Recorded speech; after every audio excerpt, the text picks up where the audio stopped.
Well, thank you for the assist, Rob Sexton, and thank you for the fill-in, Deborah. You're doing a good job maintaining the meeting. This is Gary Green, and I'm Genealogist General, and I want to give you a snapshot of what's going on. Next slide, please, Rob. We're going to cover statistics, genealogy staff training, trends that I'm seeing, and then we're going to open it up, and we'll let Deborah moderate the concerns and comments at the end. Next slide, please.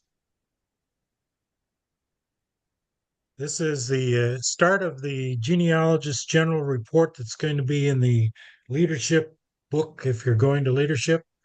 Uh, the bad news right at the beginning, we're at 17 weeks for new applications and 57 weeks on supplementals.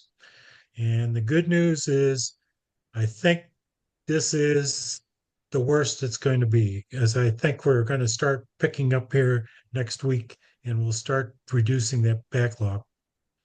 Uh, the other good news is you guys are working pretty hard on the new applications because from we are completing 92.75% approved, which means less than 10% are being pended. Now, those getting pended usually are something that what I'm seeing is a connection from the son to the patriot or from the grandson to the son, which is 1850 or earlier information, and we are having that problem still. We did take a hiatus on the supplementals, and I'll try to explain that a little bit, but that started the 1st of June, and we'll pick back up full force next week, starting on the 13th. Just to give you an idea of what our force is, we have 5 full-time genealogists, and we have 3 part-time genealogists. And the 3 part-time have a very time period. Actually, yeah, they have different time periods that they come in. One is 3 days, one is 2 days, one is 1 day.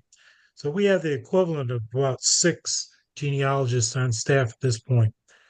And it's taken us a while to go through this. That 3.3 hours at the bottom of that is having a lot to do with the fact that we were doing rechecking of our new genealogists uh, while we're doing the reviews.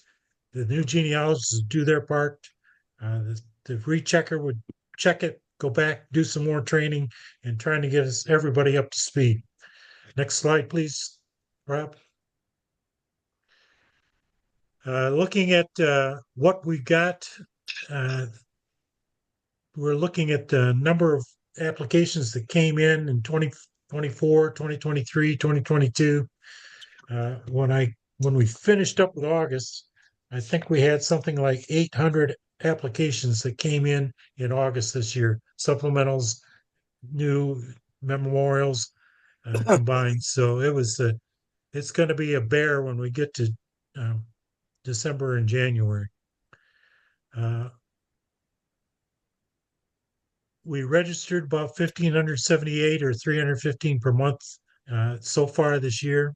That means that's the registrar going through and getting all the application ready to send back to the applicant.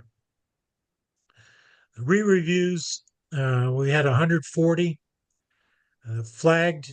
What we did was go through and try to work all of the applications that were flagged by the DAR after 2012.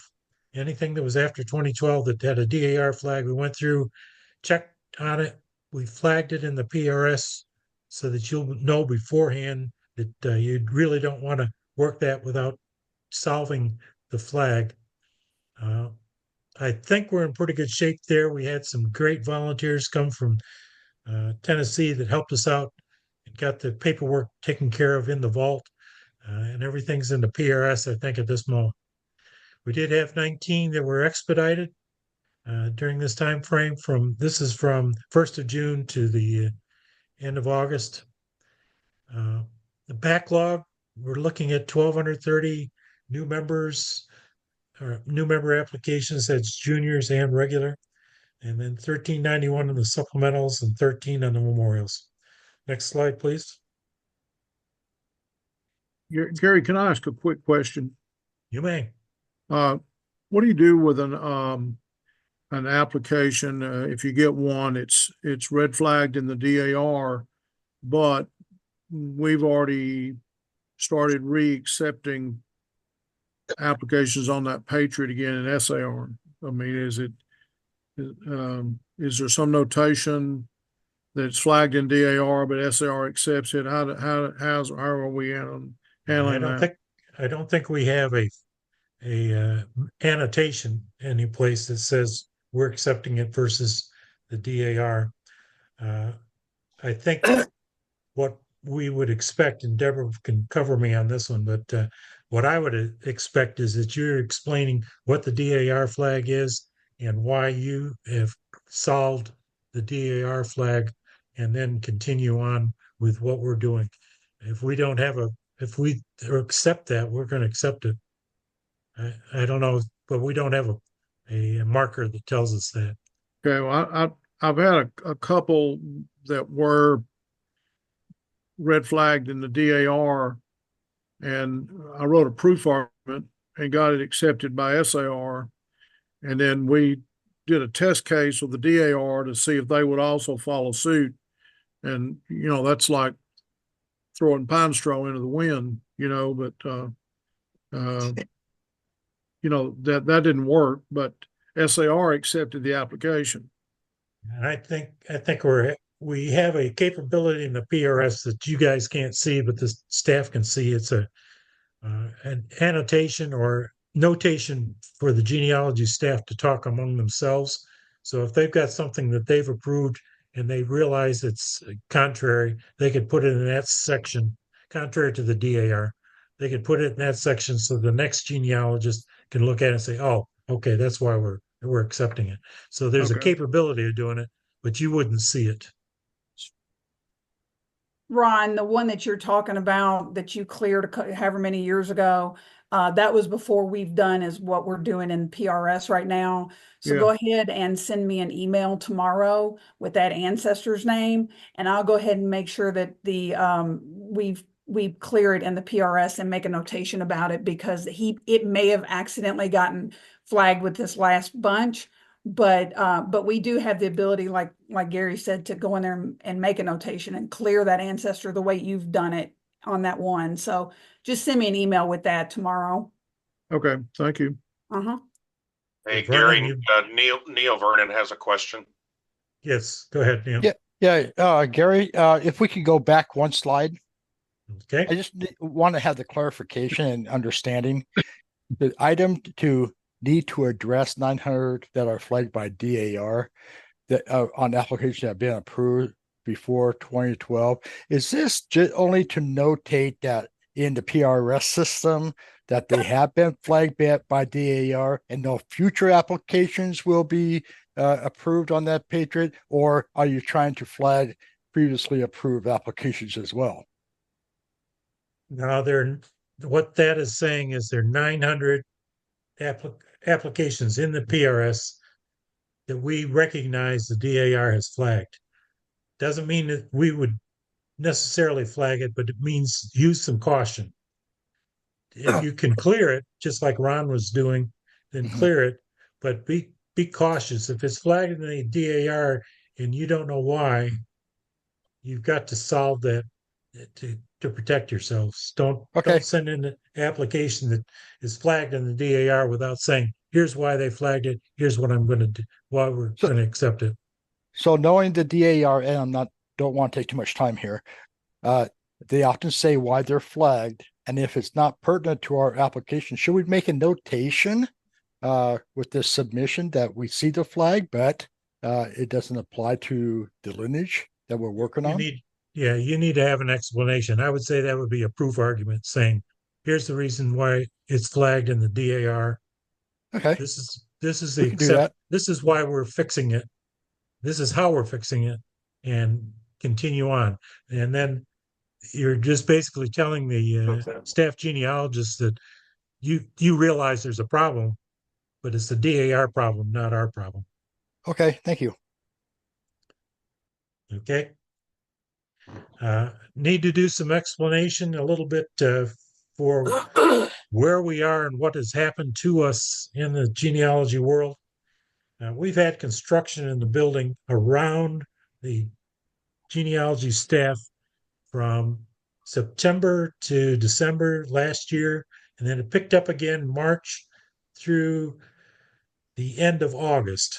And that meant that we could work maybe, but they were pounding, and Deborah gave me I don't have the audio ready to broadcast, but it was it was very difficult for anybody to concentrate, do what they needed to do in the building.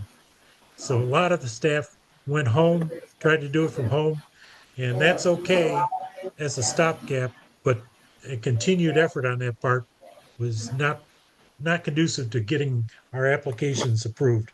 So fortunately, we think we're out of that for the moment. There's still construction in the building, but I don't think it's around the genealogy staff until we start to put the air conditioner in, and that should be sometime October or November.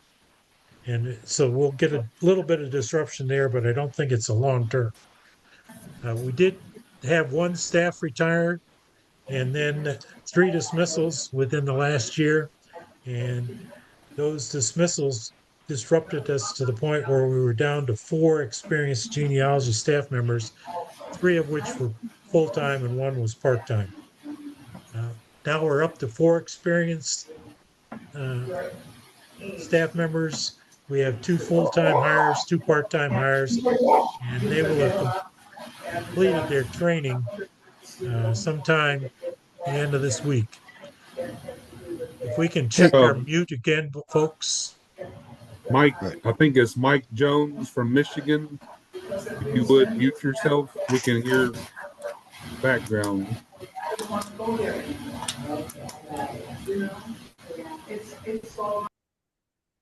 Thank you. Thank you. One thing we noticed, because we had the dismissals, that we had insufficient training for our some of our genealogy staff. And everybody, when you get to leadership meeting or when you get a chance to give a round of applause or a thank you or clap her hands for Deborah for coming up with a training course. And I think it's going to be a benefit to us all because what I'm seeing of the new staff members is they're very efficient at what they're doing. I think Deborah can give us some more insight in a little bit, but what she did through this last 8 weeks was give them instruction, then let them go out, do their work. She would double check it. And then we had approved applications that were pretty strong. And she also helped train folks who were needing to pen applications as well. Bill Watts? Is there any way that we can get a copy of that training? How much Well, money you got? How about $1 a nickel? No, there you not go. for that. How about the amount of money that we Gary needs to donate to Washington State for Rob presenting tonight? Yeah, that's right. That's extra money for that. I don't think the instruction is that well laid out in the plan, but it gives Deborah and the staff, here's what we're looking for, here's what we're doing. It's kind of an outline more than anything particular, but it is working, and Deborah has taken on the primary load of training the long-term instructors or long-term genealogists. So thank you, Deborah. We have worked on it with this new staff. We're learning from our mistakes, and it's been about an 8-week course. If we get a new hire down the road, we would do the same 8-week course, only it would not impact everybody as much as this one has. I alluded to this earlier. We had volunteers from Tennessee who were jumping at the bit. Come on up, come on up, come on up. We want to help. And it took us a while to figure out what we could do to make our most efficient work. And what they did was take care of some administrative work that the staff would have had to do, and allowed the staff to go through and continue on with approving applications. They spent about 80 hours in a week between the two of them and took care of a bunch of paperwork that needed to be done on flagging. So if you're interested, we do have other things that we can do at the staff that would help our staff, and they're administrative in nature. But if you can spend a day or 2 days at in Louisville, or you can spend a week like they did, we'd appreciate it, and we can try to set you up for that. One of the things that I did while I was there was I was doing a pre-check of applications, and this is the same pre-check that I'm expecting out of our state points of contact. And we're going to go through a couple of things that I found, but that's one of the things a volunteer can do, is do a reach pre-check of these applications, because it speeds it up for when the staff genealogist actually gets there. All these things like a birth certificate doesn't have mail, or the DAR application is not properly printed, that can be taken care of beforehand. It shouldn't have ever gotten to us with that, but we're finding that it does that. I want to also add some kudos to Rob Sexton, who's our genealogy committee chairman at the moment. He has added 2 subcommittees that I think will help all of us. There's going to be a pending applications subcommittee that you can say, I've done everything I can for this application. I still need some help. And this subcommittee, and Rob, if I'm not saying it right, I think the subcommittee will use their expertise to try to help you solve that particular problem. Would you like to expand on that, Rob? Yeah, it's a subcommittee that have 3 members that have been probably some of our strongest genealogists in the society, and they are available as a resource to help the states with very challenging pending applications that folks have hit a brick wall and they don't want to give up, they don't want to withdraw. And so we want to provide this resource to the states that they can draw upon as kind of a last resort to see if there's any strategy that was missed to try to either use indirect or direct or negative evidence to write a proof to prove the lineage or to prove the service, whatever caused the pending in the first place. So that's a subcommittee that's going to be chaired by Chris Smithson, and I'm very optimistic that they will be able to provide quality support to the state societies that reach out. So the process would be, if you have a pending application, it would go back to the state point of contact. That state point of contact would work with the local chapter, maybe the applicant, and if they decide that they want more help, then this subcommittee will be able to help them.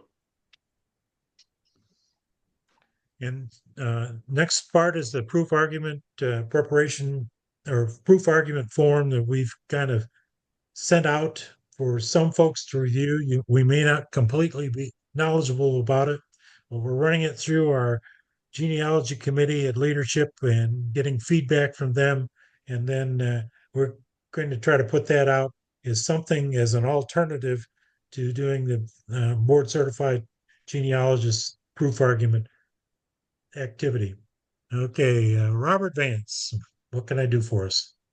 I think James Morrison was ahead of me. Okay, James, go ahead. Hey, I just have a question for Rob.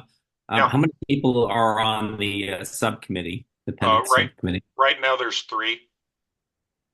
Okay. All right. That's all I had. Thanks. Mm-hmm. Go ahead, Robert.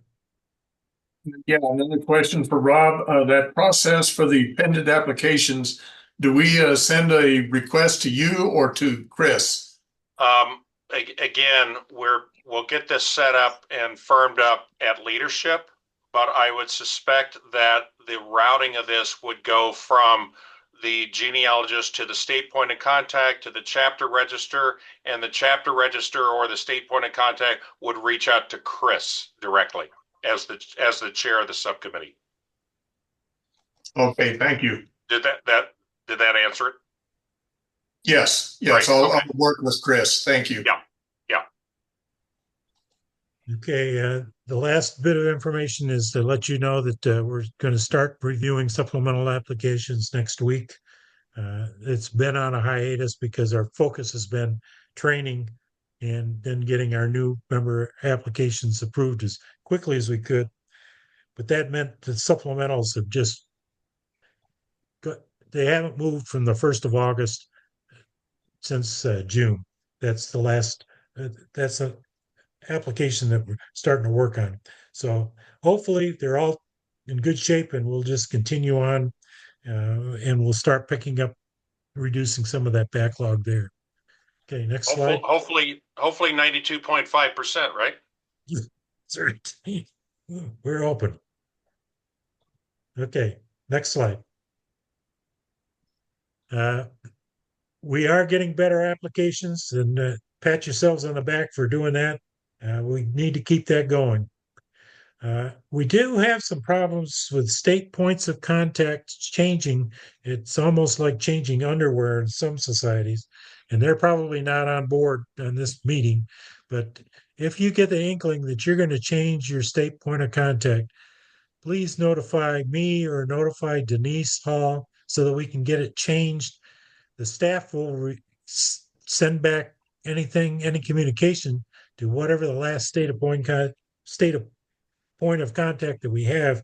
And if you've got to change, it's going to slow things down for fixing things. My review pre-check in the last part of August, I found 2 areas that I think need to be emphasized one more time.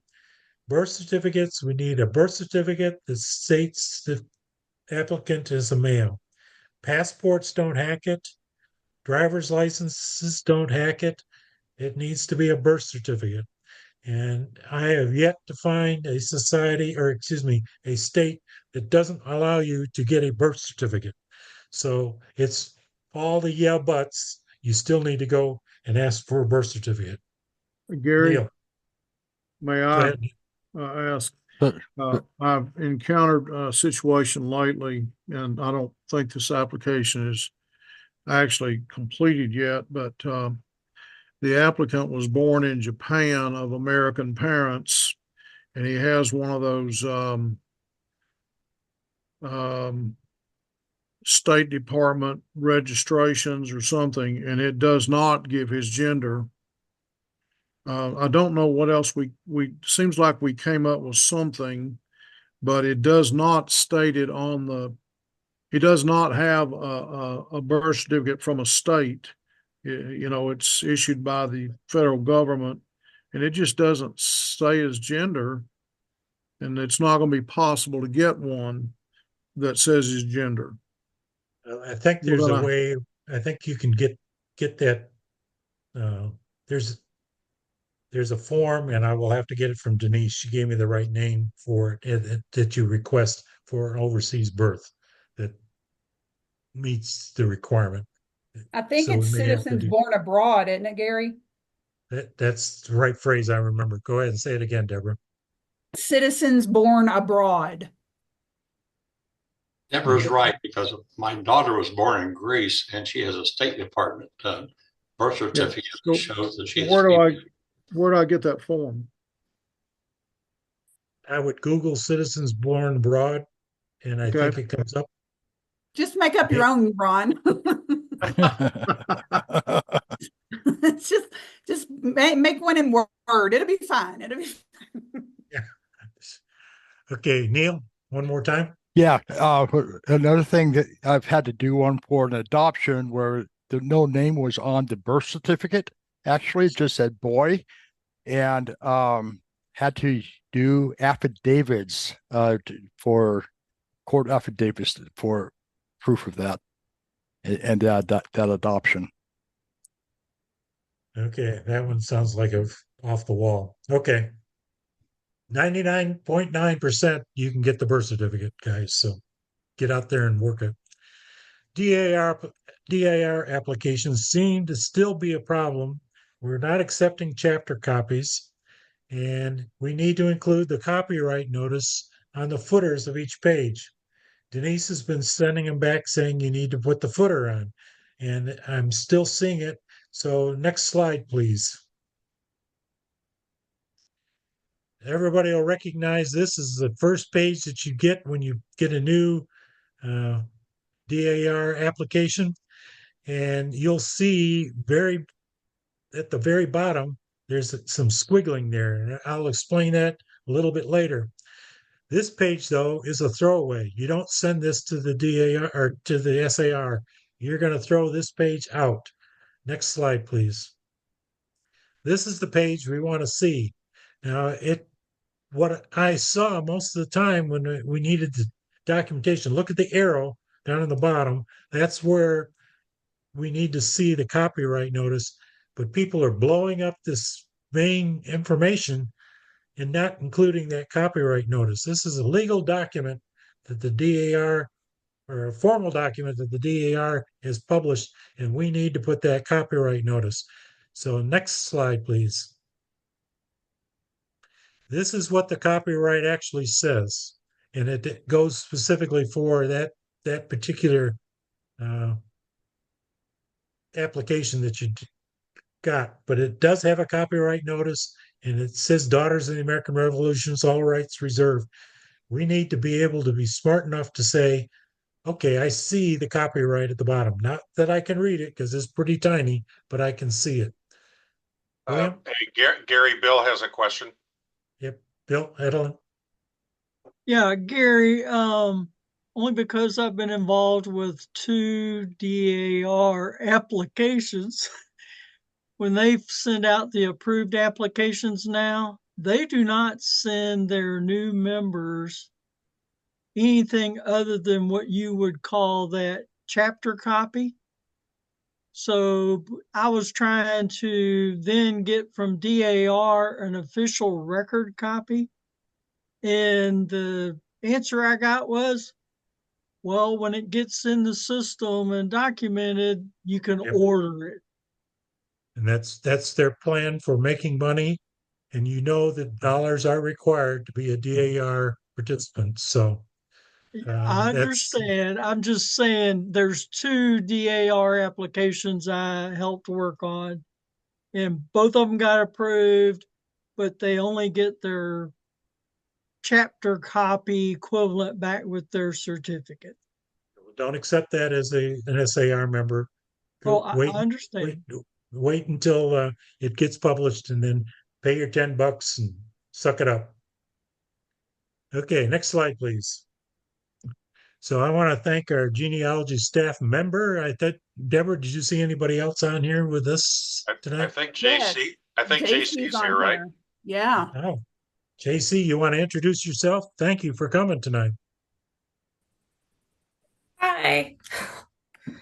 I don't know if you can see now. Hi everyone. I'm JC. So, yeah, just finished week 8 of our training, and everything seems to be going pretty well. So, thanks to Deborah. I just wanted to say, like, that was part of the training was working not only with Deborah, but with all the other staff members, and kind of learning their approaches and different concepts, and kind of getting a bigger picture of what is the actual, goal here. And that was really helpful. Like, I don't feel overwhelmed or anything. I feel like this is going to be perfectly a doable task. So, but I'm really impressed with everyone that is on the staff, and kind of their dedication and focus is pretty impressive. So So I just want to say thanks to Deb. Okay, well, thank you, JC. And Mike Scroggins is lurking in the background. Mike, do you have anything that you want to pass on for us? No, I'm basically just proud that the staff is doing the job and working hard at it. I know you guys out there in the field like to throw them challenges every so often, so they try to work through them. And I thank you, Mike, for picking up all the load that you're picking up and doing what you're doing for making our staff at least as comfortable as they can in their environment. So thank you for doing their work. Rob, do you have anything that you want to specifically state? I know you had some time beforehand, but go ahead and. I don't think so. I guess the other new subcommittee that we put together is going to focus on proof summaries to provide guidance, examples, a variety of examples that people can reference and use as an assistance when they're putting their own proofs together. And I've asked Ron Beard to chair that subcommittee, and he's graciously agreed. So that's the other new one that we have. Yeah, I mistyped that, so I apologize for that. Oh, that's all right. Okay, any inputs or questions from our state points of contact? Okay, Dick Moody, go ahead.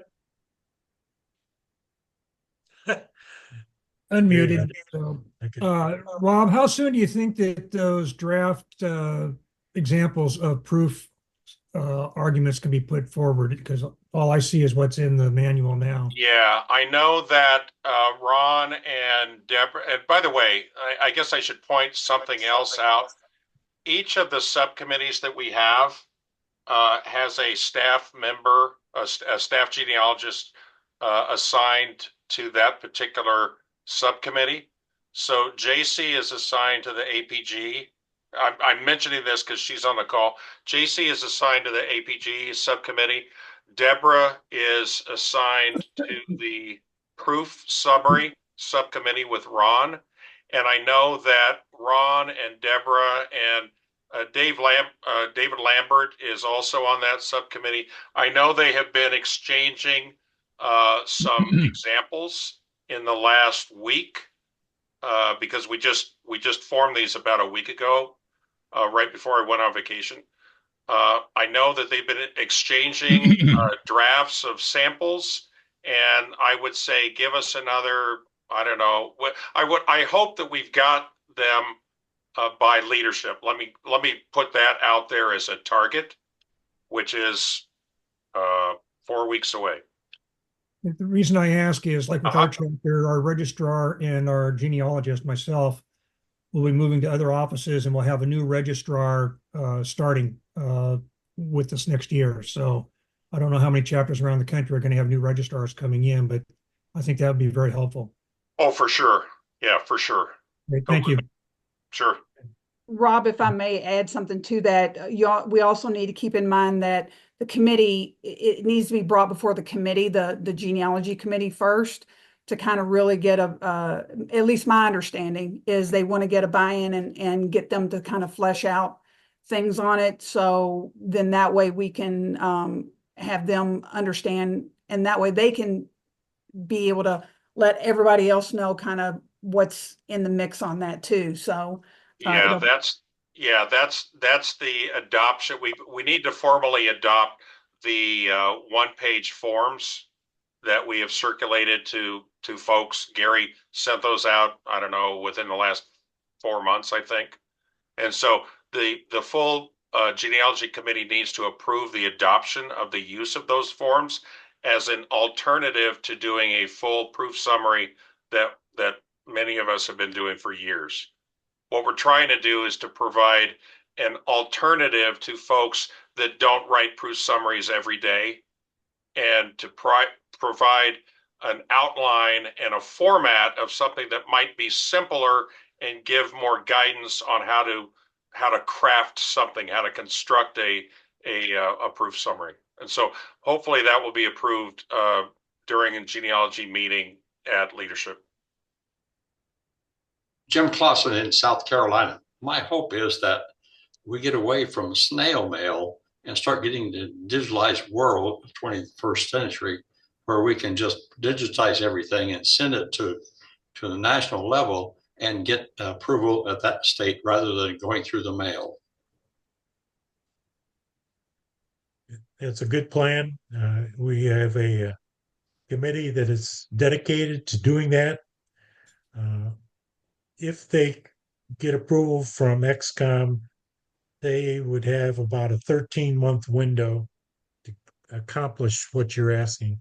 And the problem then becomes the money that we would have to pay the contractor to be able to do that. I'm hoping that gets discussed at the fall leadership, and we get a timeline to get going on it. But we're very, very, very, very close. Yes, we're getting there. But among other things, we have to get the staff trained. We have to get the registrars across the country trained on how to use it. And it's not gonna be 13 months. It's gonna be almost 2 years to finish up what we have to do with the training involved. But that's our goal as well. Thank John you. Kraft. I have a question in a slightly different direction that might be best for Mike Scroggins. Everybody knows that last month there was an issue discovered that we weren't not getting the referrals through the national system. And in my case, Washington State, there was 26 referrals that we had never received, dating all the way back to June 2nd. Well, since that time, I have not gotten any referrals since then. And my question is obviously, is that system working now or not? Because I just sent myself a test through the national system and I didn't receive it. That is one of the issues that we're currently looking at. We meet twice a week. We'll meet with the programmer tomorrow and talk further about it. Well, so it will be addressed in the very near future. In the meantime, can we get another list pushed out like we did last month?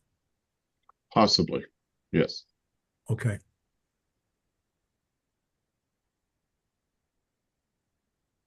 Hey, this is a good time to ask the questions. You got some pretty good power up here, ready to try to answer the best we can. So if you have questions, any concerns from the state points of contact, George, you want to step in? Yes, thank you. Is there a way that we can find a list of the state points of contact that's on file? The state points of contact for genealogy are on the SAR webpage under genealogy points of contact. So you look at the main page and go to the word genealogy, and then the drop-down list has a genealogy points of contact on that list. Yeah. Excellent. Thank you. John Schatzel. Thank you, sir. I heard there was a discussion just a minute ago about purchasing a DAR record copy when we know that it's been approved by the DAR. If I understand the concern properly, DAR record copies are posted very quickly, but the lineage is not posted near as quickly. I just checked and they are about 10,000 members behind on posting the lineage. But if you know that new member's DAR number, you should be able to get the electronic record copy fairly quickly and long before that lineage is posted. I don't know if that's of any help to the problem. Interesting. So you just have to know the DAR number then to be able to search for it? That's correct. I've done that several times and it works just fine. Okay. Hey, Gary, can I interrupt just for a point? I apologize to John. I didn't appreciate he was on the call. John Schatzel has also agreed to work on the pending applications subcommittee with Chris as well as Bill Schwetke. So thank you, John, for doing that. You're welcome. Big Ron, you're up. Thank you. And I concur with John and whoever else spoke. I've ordered a lot of DAR record copies where the lineage is not yet posted. And if you know the number, you can order it. If the system will let you go through the ordering process, you can get it. Okay. So back to the question about the electronic submission of applications. I've been doing computer stuff since about 1982. I was one of the first 2 teachers in our school ever to utilize computers in school. And it was me and the head football coach of all people. I was the band director. It wasn't any of the regular teachers. It was the head football coach and the band director who utilized computers. And I've been messing with computers long enough to know that there's some things that, if you're going to use a computer, you do it to save time and effort and a lot of things like that. But I'm also recognize the idea that there's some things that you can just frankly do better and faster and more efficiently by hand. And I'm wondering if anyone that's a proponent of electronic submission has ever done a study to see how much extra time it's going to take a state registrar to, first of all, receive applications in an electronic format and go through all the documents in an electronic format. He's got to be able to pull out documents that are not correct or don't need to be included, and then insert other ones. Now, to me, that's going to take a lot of time, and then pass it on up the line. Whereas if I get paper copies, I'd a lot rather have paper copies myself. Maybe I'm old school in that, but there sometimes you might want to look at 2 different documents at the same time. That makes it difficult with a single screen.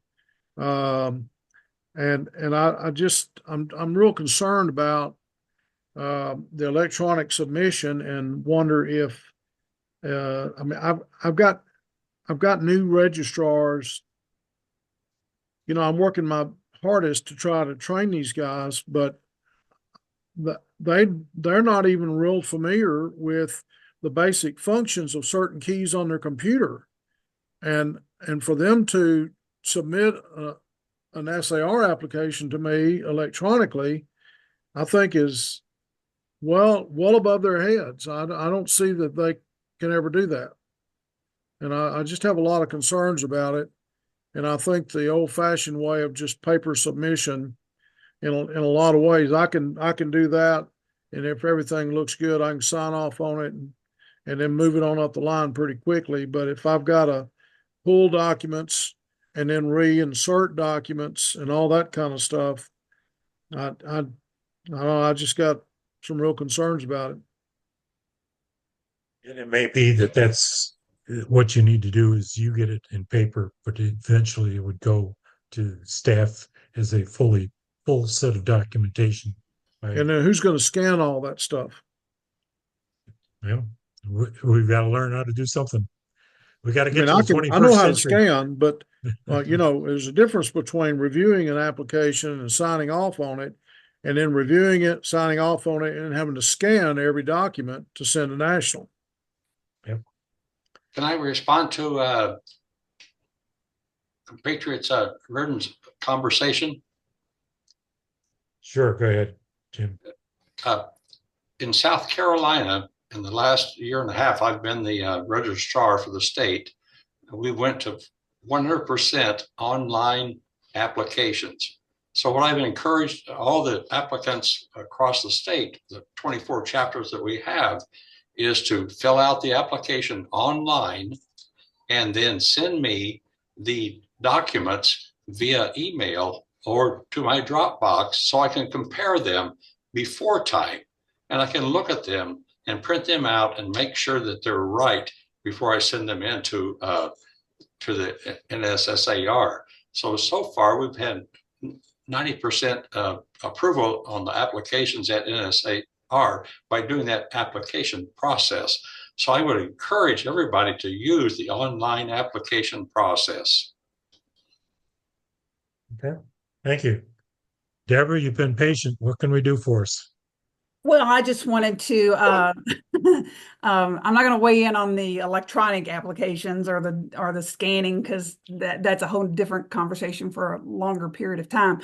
But I did want to just, while we still have quite a few people on here, remind everybody or let everybody know that on the 3rd of October for leadership, myself and the rest of the staff will be doing a presentation from 1 to 2 on the new tool that we've run across from Family Search, the full text search, and how we have been using it and how it's beneficial, and maybe some little tips and tricks on how that can help an application or getting documentation that you may not think is out there. So I just kind of wanted to, while I had a captive audience, let everybody know about that. It's on the Thursday of leadership. And, it's going to be free. So everybody is more than welcome to come. Deborah, do you have a time for that yet? 1 to 2. And I've got the room, but I don't have it with me. It's at work. And those rooms are still a little bit up in the air, but we're going to have a printout so that when you all pick up your packets, it's going to be there, a little flyer to let you know what room and all that kind of fun stuff. So it'll also be a time to meet the new staff members, because I think the full staff is coming to either they applaud are. Yes. or Yes. they're going to applaud Deborah, or they're going to throw nickels. I'm not sure which it is. Well, if they want to throw money, that's fine. I don't have a problem. And just no tomatoes, please. I think James was next.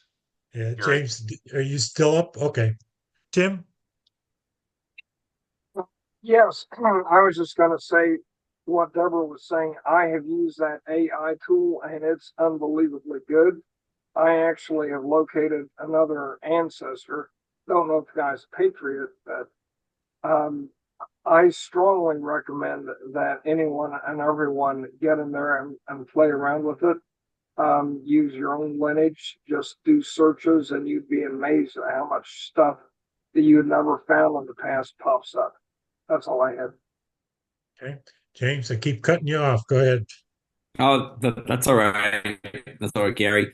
So I was just going to follow up on what Jim from South Carolina said about copying stuff. And there's actually an app. I don't know how many people on the phone on this call have a iPhone, but you can download an app called Genius Scan, and you can scan documents. And it scans it right into your phone. You can save it as a PDF, and you can email it right from your phone to wherever you want to go. It's called Genius Scan. It's free. It's a great app that I would highly recommend folks to get, and that way you can take care of the scanning the piece of it. But I do think the electronic doing applications online, I push that with every applicant that they have to do it. And if I have to do a Teams call, I do that with folks. I've done it with a guy in his 70s, and he has no problem doing it, just to get him going on the application. But electronically, I try to do that before we actually get the final one, to avoid all the mistakes and stuff that you can find on an application that's sent on paper. Thank you, James. Yeah. Just so you are visualizing what we're talking about, if we go to electronic application, digital application, we would not be sending paper at all to anybody. So that is the goal, is to go completely paperless. And after you pick Deborah up off the floor, because she's thinking about having to review that, and Ron is thinking the same thing, how am I going to review it? That's the training problem. That's the part we're going to have the biggest difficulty, is going from a paper society to a paperless society. So it's a long reach. We'll have to see if we can get there. Any other last inputs, questions, concerns, comments? Well, Gary, I would say it's not a long reach. We're in the 21st century, so it's a very short reach. The problem that we have is we have some very old registrars always done it this way. This is the way we're going to stay with it, that we have to adjust. So that's the long reach. We can do it. Yes, it'll happen. It's just going to take a step. All right. Okay. Any other last comments, concerns? Well, I thank you for sticking with us, and thank Rob Sexton for turning into the Vanna White of SAR for our presentation, and we will look for most of you to show up at leadership, and if you're part of the genealogy staff, we want you to come up to the main building for the genealogy meeting. Excuse me, if you're on the genealogy committee, we want you to come to the building for the genealogy meeting, and we'll try to make sure that people can get there. It's about 4 blocks from the Galt, but it's part of the SAR. Let's see, exercise program. Maybe that's what we'll call it. But we'll try to work our way down. But thank you very much. Yeah, thank you very much for your participation, and hope to see you again. Gary, quick question. It's Robert from New Mexico. Go ahead, Robert. You kind of confused me there. That presentation Deborah was talking about for the family search, is that going to be held at the Galt or at headquarters? No, her It's actually at presentation the is at Galt the now. Galt. Her presentation is at the Galt, and the staff will be there to help present. The genealogy committee meeting is going to be at the main building so that you can come down and visit and see where the staff is. We want to make sure that our committee knows what the environment is that our staff is having to work in.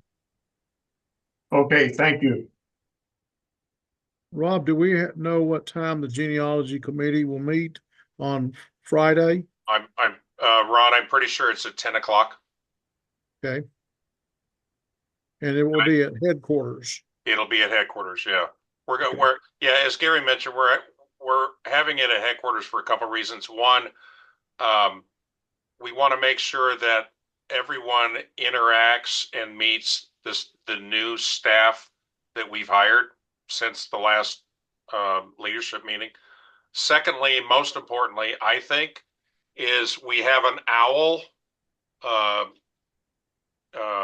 virtual camera microphone system at headquarters, so that folks that are going to, the committee members that are going to dial in to the genealogy committee meeting, it will be a much higher quality experience that the people that are dialing in will have.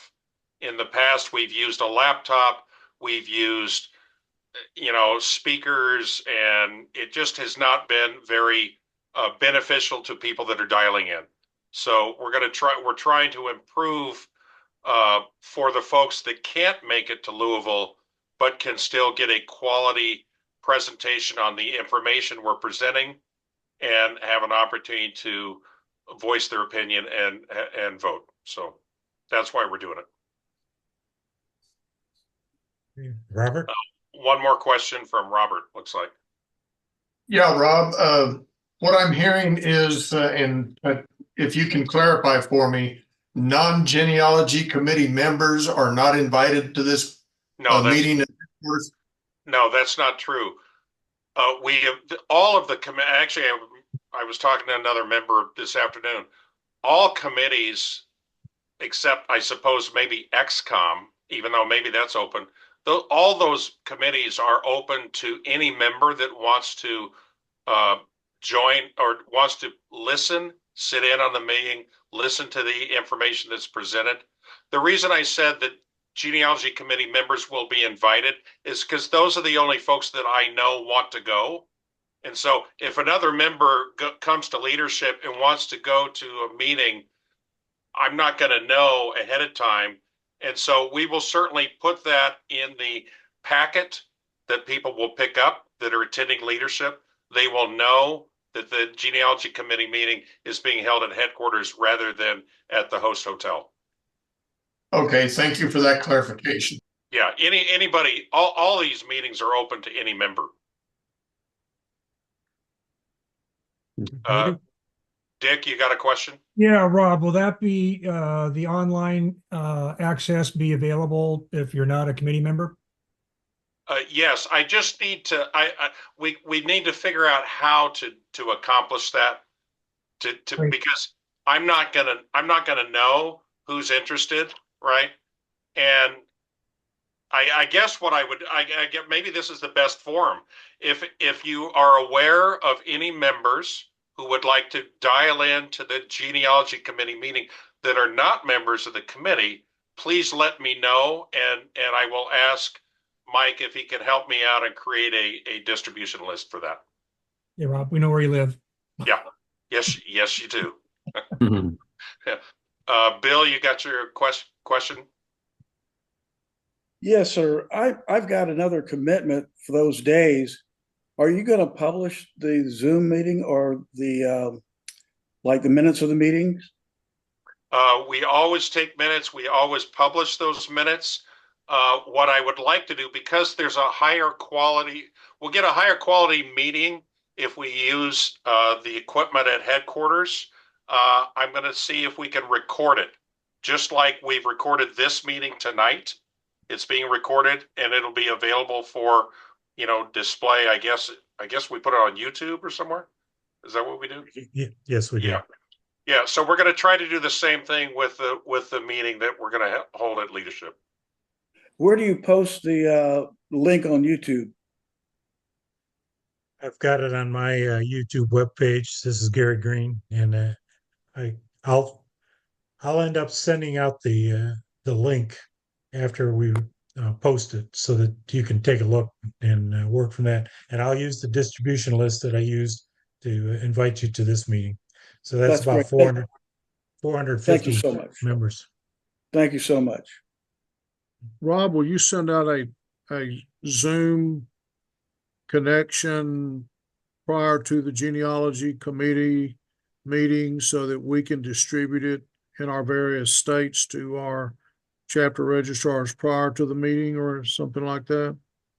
I think that is a brilliant idea that had not occurred to me. So thank you. Well, I mean, it'd be easier for us to send it out to our own people than try to submit a list and have you guys try to compile a master list. Yeah. If you want, Rob, I can send it out using my distribution. I've got about 400, 500. Oh, okay. Okay. And if they don't want to hear it, don't want to be there, they don't have to be there, but they could be if they. Sure. Great idea. Thank you, Ron. Great idea. Anybody else?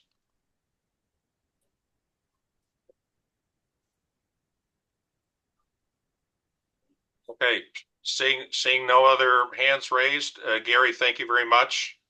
And with your permission, I'll close the meeting out. Well, I'm going to pause the recording